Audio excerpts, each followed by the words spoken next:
Wrapping up the third quarter of our NFL team previews. That is right. We have made it through, after today, 24 of 32 teams, 6 of the 8 divisions here on bet.nola.com, powered by the Datitude podcast on this Friday morning. I am Jim Derry, and today is the Minnesota Vikings. And remember when we told you a few days ago that this might not be the most interesting division in football when you talk about preseason looks, but they had a couple of the most interesting teams. We talked about Green Bay yesterday. We talked about Detroit the day before, and maybe some surprises with both of those teams. Here's another one. Now, Minnesota, if they go to the playoffs, it's not a surprise, right? The Minnesota Vikings are loaded for bear. What would be a surprise if they overtake the Green Bay Packers? I'm not yet ready to say that. We'll see what my final prediction is going to be in a minute. But I want to start with the Minnesota Vikings, and clearly they have a new coach in Kevin O'Connell and an offensive-minded guy, which is completely different than Mike Zimmer. How is that going to affect this team? Well, Minnesota should be an offensive-first team. I think it can only help them. And Kirk Cousins may be the biggest benefit of them all. Kirk Cousins has had solid seasons since he's been here in Minnesota. He has not been able to take them to the next level. And last year, obviously, with the Vikings going 8-9, he has a lot of work to do, and they have been clearly one of the more disappointing teams in the NFL. His offensive weapons, though, suggest that this team could be moving on. Dalvin Cook is certainly, not just in fantasy football, if he stays healthy, he's a top 3, top 4 running back. And if he can't stay healthy, they have one of the best backups at running back in the NFL, and Alexander Madison, who has already proven that he can take over lead roles when he has to, because he had to plenty last year. And so the Vikings are set at running back. What about wide receiver, you ask?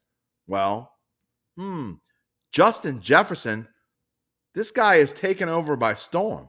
I mean, a number one receiver, he's knocked Adam Thielen out of the conversation. Justin Jefferson is clearly a number one receiver, and frankly, could be a Cooper Kupp from last year, right? Cooper Kupp, going through, a lot of people said he should have been the MVP of the league, ended up being the MVP in the Super Bowl. Is it Justin Jefferson's turn? Okay, well, maybe we're overstepping just a little bit. But their number 2 receiver, we talked about him, Adam Thielen. He's had injury problems as well, but he goes from being a number 1 to a number 2. He doesn't care, and really the numbers don't matter because he's going to get his. If he stays healthy, he's going to be in line to maybe catch 80, 90 passes. And then their number 3 receiver, who is one of the most unsung guys in the NFL at receiver, KJ Osborne. This is as solid receiving core as there is in the league. And with tight end Irv Smith from Brother Martin High School, by the way, this team on offense, do they have a weakness? No, unfortunately for them, they do. Their offensive line is ranked in the bottom 20 across just about every platform.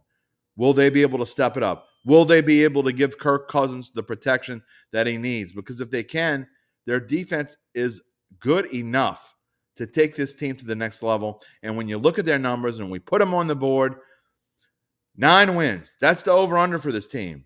You got to pay a little juice, not a ton, minus 135 to bet the over.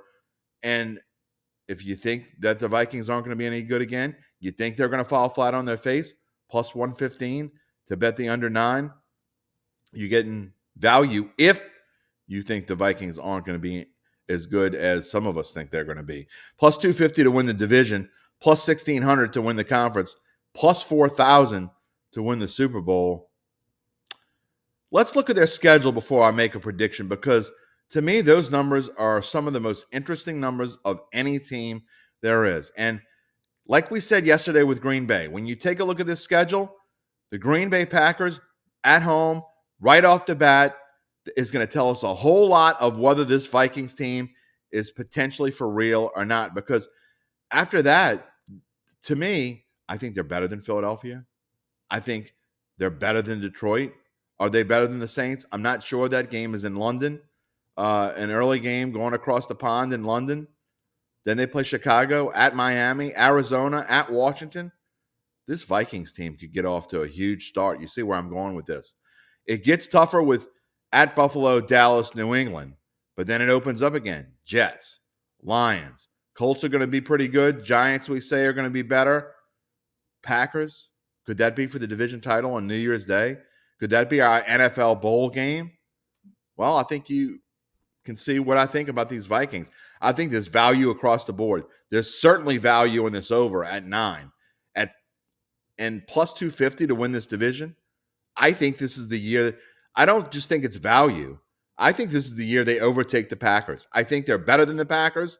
I think they're going to beat the Packers at least once. I think they're going to win more games than the Packers. And I tell you, 40-1 to win the Super Bowl, 16-1 to win the conference. Values all around in the Vikings.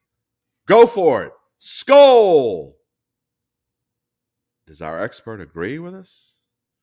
Wrapping up the show and wrapping up the week, as we have done for the first 5 weeks of this preview, finishing up week 6 here. Adam Chernoff of Covers.com is here to tell me, I don't know what the hell he's going to tell me. So let's find out. The Minnesota Vikings. 50% chance, Jim. You're right. One way action on this one. I'm flipping coins here. No, I'm kidding. There's no coins to flip here. It's the Minnesota Vikings. Their over-under win total is 9, and maybe to me one of the best values on the board is division title at 2.5-1. I love everything about Minnesota, except the fact that they have a new coach in Kevin O'Donnell. I'm not a fan of first-year coaches. I don't love betting on first-year coaches, but I think this team is completely underrated. They have an easy schedule, and to me, the Vikings are almost certainly a playoff team in my mind. There are lots of things to like about them. Tell me I'm wrong. You're very, very right. All right. We got one.